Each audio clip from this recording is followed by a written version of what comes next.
হলদিয়ার ছবি আপনাদের সামনে রাখবো। ভয়াবহ পথ দুর্ঘটনা, নিয়ন্ত্রণ হারিয়ে একটি গ্যাস ট্যাঙ্কার পরপর দোকানে ধাক্কা মারলো, সেই ছবি ধরা পড়েছে সিসি ক্যামেরায়। 7 জন আহত হয়েছেন, যাদের চিকিৎসা চলছে হলদিয়া মহকুমা হাসপাতালে। ছবিটা দেখুন।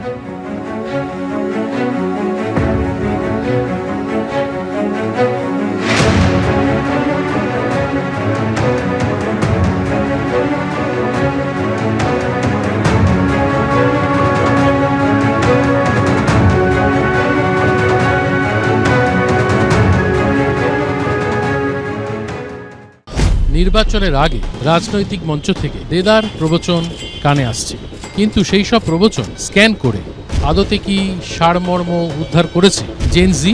বোঝালেই তারা বুঝছেন নাকি অন্য কিছু ভাবছেন? চলুন আজ দমদম বিধানসভা কেন্দ্র ঘুরতে ঘুরতে দেখি জেন জি বলছে কি। আসুন আমার সাথে। আমি 10-এ 10 দেবো, কারণ এখানে উন্নয়ন খুবই ভালো। পুরো জিরো।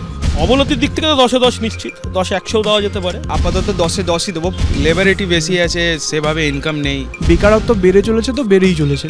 শিক্ষা তো এখন প্রায় শোনার পাথরবাটিতে পরিণত হয়েছে এই রাজ্যের তৃণমূল সরকারের আমলে। পশ্চিমবঙ্গের বর্তমান সরকার নতুন জেনারেশনকে এগিয়ে নিয়ে যাওয়ার চেষ্টা করছে।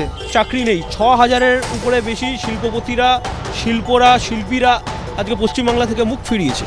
কার দৌলতে, কাদের জন্য? সেই কর্মসংস্থান আরও বাড়ানোর জন্য যথেষ্ট পদক্ষেপ নিচ্ছেন।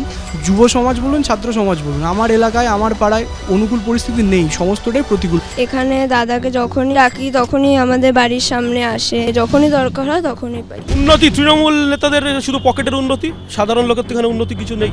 আমরা এতক্ষণ দমদম বিধানসভা কেন্দ্রের বিভিন্ন অঞ্চলে ঘুরে ঘুরে একদম নতুন মানুষ যারা এই যুগ, এই জেনারেশন অর্থাৎ জেন জি, তাদের নানান রকম মতামত শুনলাম তারা কি ভাবছে আগামী দিন সম্পর্কে, কর্মসংস্থান সম্পর্কে। আমাদের তো অবশ্যই চোখ থাকবে আগামী বিধানসভা ভোটের দিকে, আর আপনাদের কিন্তু চোখ রাখতে হবে এবিপি আনন্দে, কারণ এখানে কিন্তু আপনারা দেখতে পাবেন জেন জি ভাবছে কি।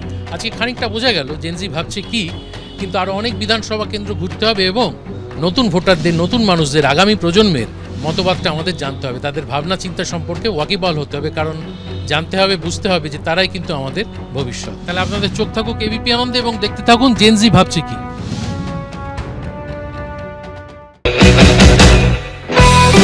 অতীতে যা ঘটে তা অতীতেই মুছে যায় না, তা আবার আবর্তিত হতে থাকে। যদি সহজ করে বলা যায় তাহলে বলতে হয় ইতিহাস আবর্তিত হয়। এটা কার্ল মার্কস বলেছিলেন। এই দেখুন, কার্ল মার্কসের কথা বললাম বলে আমার মার্কশিট আবার কালো দাগিয়ে দেবেন না কিন্তু। আসলে পরিস্থিতি এখন এমন হয়েছে, কোনো কিছু নিছক কোট করতেই ভয় লাগে। ইতিহাসে প্রথম যা ঘটে তা হলো ট্র্যাজেডি, আর সেই ঘটনার পুনরাবৃত্তি হচ্ছে প্রহসন। আমরা জেনে নিই আসন্ন বিধানসভা নির্বাচনের আগে এই যাদবপুর বিধানসভা কেন্দ্রের মানুষের মনের মধ্যে কি কাজ করছে। আমি নিজেই লক্ষ্মীর ভান্ডার পাই। আপনাদের যাদবপুর বিধানসভা এলাকার যিনি বিধায়ক, তার দেখা পান? দেখলে মনে হয় না যে উনি খুবই ভালো হচ্ছে। সুযোগ সুবিধা কিছু সাধারণ মানুষ পাচ্ছে না। নারী নিরাপত্তা বিষয়ে আপনার কি বক্তব্য? পানীয় জল নিয়ে আপনাদের কোনো অভিযোগ আছে? কর্মসংস্থান নেই, কোনো নিরাপত্তা এই শাসক দল থেকে নেই। বৃষ্টি হলে তো বলার কথাই নেই। দুর্নীতিটা আরো বেশি মারাত্মক পরিমাণে ছেয়ে গেছে।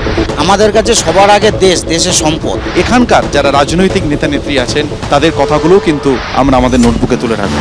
আমরা আগেও যেমন ভবিষ্যতেও এই বিপন্ন মানুষের পাশে দাঁড়ানোটা আমাদের কাজ। আমাদের সরকার আসলে অবশ্যই মানবিকভাবে প্রত্যেকটা বিষয়ই খতিয়ে দেখবে। ওরা চেষ্টা করছে ওদের মতন প্রচার করতে, আমরা চেষ্টা করছি আমাদের মতন প্রচার করতে। যাদবপুর বিশ্ববিদ্যালয়ে আমরা দেখেছি যে প্রায়শই ছাত্র আন্দোলন, ছাত্রদের প্রতিবাদ, বিভিন্ন বিষয় নিয়ে সেই প্রতিবাদ চলে এবং কখনো কখনো সেই প্রতিবাদ এবং প্রতিবাদের আঁচ বিশ্ববিদ্যালয় ক্যাম্পাস থেকে বেরিয়ে রাস্তায় এসে দাঁড়ায়। মানুষের মনে প্রতিবাদের সুর ভয়ঙ্কর। যারা মনে করেছিল যে একটা পরিবর্তন হয়ে গেলে বুঝি কি লাভ হবে, তারা বুঝেছে পরিবর্তনে কি সর্বনাশ হচ্ছে। তৃণমূল সেখানে কখনো আছে, কখনো নেই, কখনো তারা কম্প্রোমাইজ করে চলে। সমস্ত রাজনৈতিক কর্মকাণ্ড এখানে চলছে। যাদবপুর বিশ্ববিদ্যালয়ে তথাকথিত উগ্রবাম এবং বাম তারা আর কাউকে ঢুকতেই দেবে না। সূত্রের খবর, এসআইআর খসড়া তালিকায় যাদবপুর থেকে বাদ গেছে 54,184 জনের নাম। এসআইআর শুনানিতে ডাকা হয়েছে যাদবপুর বিশ্ববিদ্যালয়ের উপাচার্য চিরঞ্জীব ভট্টাচার্যকেও, আর সেই নিয়ে ভোটের আগে যাদবপুর সরগরম। ভোটের দিন দুপুরবেলা 1টা-1:30টার পরে এই যে ভূতের নৃত্য হয় ভোটার লিস্টের, এটা নির্ভুল ভোটার তালিকা নয়। এই নামগুলো বাদ যাওয়া উচিত। ভোটার লিস্টে যদি মৃত ভোটারের নাম থেকে থাকে তার দায় এবং দায়িত্ব নির্বাচন কমিশনের ছিল। সুজনবাবু যখন 2016-তে জিতেছিলেন তখন যাদবপুরে কি ছিল? এই সুজনবাবু এই 2021-এ প্রায় 40,000 ভোটে হেরেছে, তখন তো তিনি বলেননি। এখানে বামফ্রন্টকে পিছনে রেখে আমরা দ্বিতীয় স্থান অর্জন করেছি এবং আমাদের থেকে তৃণমূলের ব্যবধান মাত্র 17,500 ভোটের। এই এসআইআর প্রক্রিয়াতে তুমুল তর্ক বিতর্ক চলেছে বিভিন্ন রাজনৈতিক মহলে। ইচ্ছাকৃতভাবে মানুষকে হেনস্থা করে ভোটার লিস্ট থেকে বাদ দেবার যে চেষ্টা নির্বাচন কমিশন করছে বকালমে বিজেপি, সেটা বিপজ্জনক। ফলস ভোটটা বন্ধ হলো, সুতরাং আমাদের জয়ের পথ এখানে একেবারে সুগম। আমরাও তো চাই যে ভোটের লিস্টটা সেটা সুচারুভাবে হওয়া দরকার। 2024 সালে সমীক্ষা বলছে পর্যটন থেকে ভারতবর্ষে ব্যবসা হয়েছে প্রায় $22 মিলিয়ন। শুধুমাত্র বিদেশি পর্যটক নয়, দেশের মধ্যে মানুষ ঘুরে বেরিয়েছেন প্রচুর।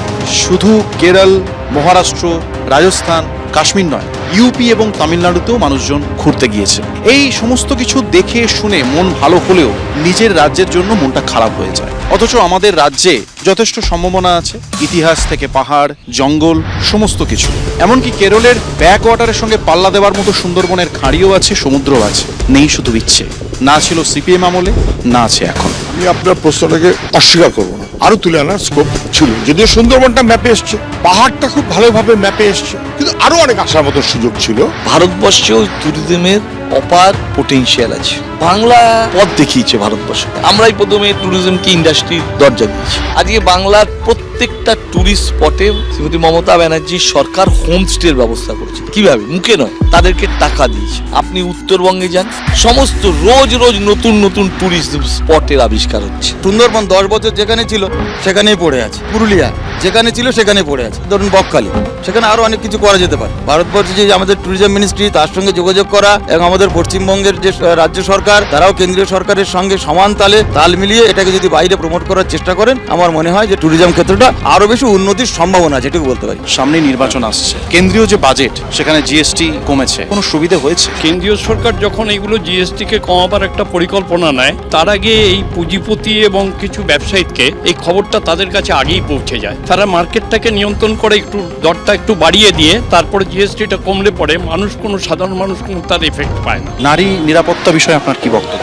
কাজের সূত্রে ধরো কলকাতায় থাকি, তো সকালকার কোনো ব্যাপার না, রাতে করেও আসছি, অনেক মেয়েও তো দেখছি রাতে করে, কোনো অসুবিধা নেই। যাদবপুর এলাকায় পানীয় জল নিয়ে আপনাদের কোনো অভিযোগ আছে বা কোনো সমস্যা আছে? আগে সেই আয়রন মার্কা জল, এখন সেই গার্ডেন রিচ জলের পর থেকে ফাটাফাটি জল।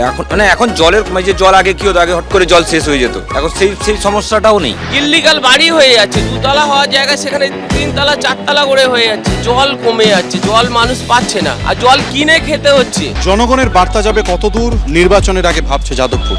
আজকে আমার সফর এখানেই শেষ করলাম। গণতন্ত্রের বিকল্প একমাত্র গণতন্ত্রই। গণতন্ত্রে প্রশ্ন করা অধিকার নয়, কর্তব্যও বটে। আজ এই যাদবপুর বিধানসভা কেন্দ্রে আমি আমার কর্তব্য করলাম। আপনারা দেখতে থাকুন তারকার চোখে তারকা কেন্দ্র। এবিপি আনন্দ, এগিয়ে থাকে, এগিয়ে রাখে।